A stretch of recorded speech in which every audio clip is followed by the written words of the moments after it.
Hai, perkenalkan saya Muhammad Yusuf Hidayat, NPM 2108201051 dari Prodi Sistem Informasi, Fakultas Ilmu Komputer UPN Veteran Jawa Timur, dan dari kelompok metode. Di sini saya akan menjelaskan bagaimana terjadinya fenomena fisika kuantum.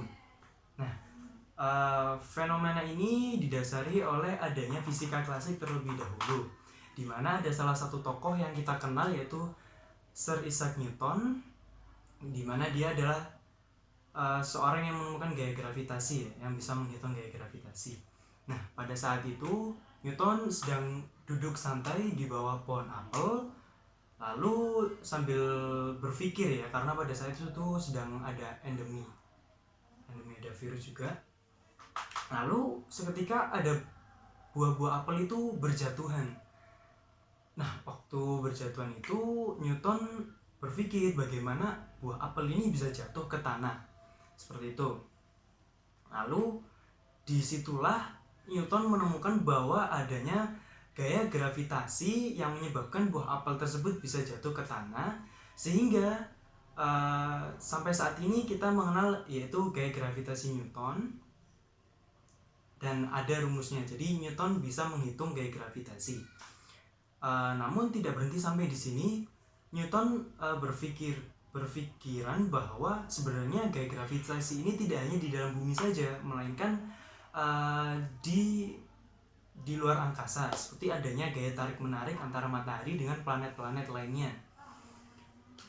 Lalu ada salah satu pertanyaan di benak Newton, yaitu mengapa tidak setinggi bulan? Nah, seperti yang saya jelaskan tadi, yaitu di luar angkasa. Akan tapi sampai sini Newton bisa memang menghitung besarnya gaya gravitasi. Cuman Newton sampai semeninggalnya dia tidak tahu bagaimana gaya gravitasi itu sendiri bekerja. Jadi dia bisa menghitung gaya gravitasi, akan tetapi dia tidak bisa menjelaskan bagaimana gravitasi itu besarnya gravitasi itu. Lalu seiring perkembangan waktu, hadirlah salah satu tokoh yang bernama Albert Einstein, di mana dia menemukan teori baru mengenai sebenarnya ini bersimpangan ya dengan teorinya Newton, bahwasannya dia berpendapat bahwa gaya gravitasi itu berdasarkan ruang dan waktu. Jadi tidak menggunakan titik acuan secara universal, melainkan titik acuannya itu tergantung ya. Misalkan untuk yang gaya gravitasi Newton sendiri itu kan rumusnya kan besarnya gaya gravitasi yaitu berbanding terbalik dengan kuadrat jaraknya.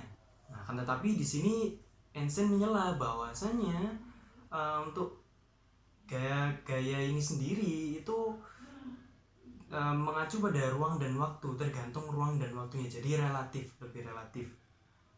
Nah, sampai sinilah Einstein juga mulai memikirkan bahwasannya bagaimana sih apabila ada seseorang jatuh dari gedung. Nah, kan pasti kalau orang lain mikir kan pasti setelah jatuh dia kalau nggak cacat ya pasti meninggal.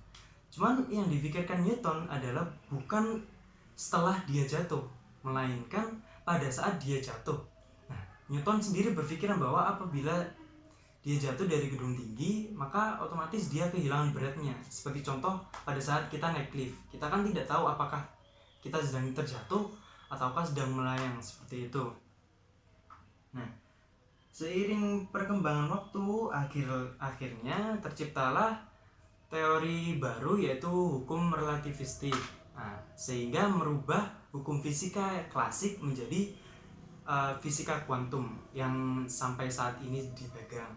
Seperti itu. Nah, nanti akan muncul lagi seperti adanya kecepatan relativistik, adanya lubang hitam dan lain sebagainya. Sampai di sini, sekian, terima kasih.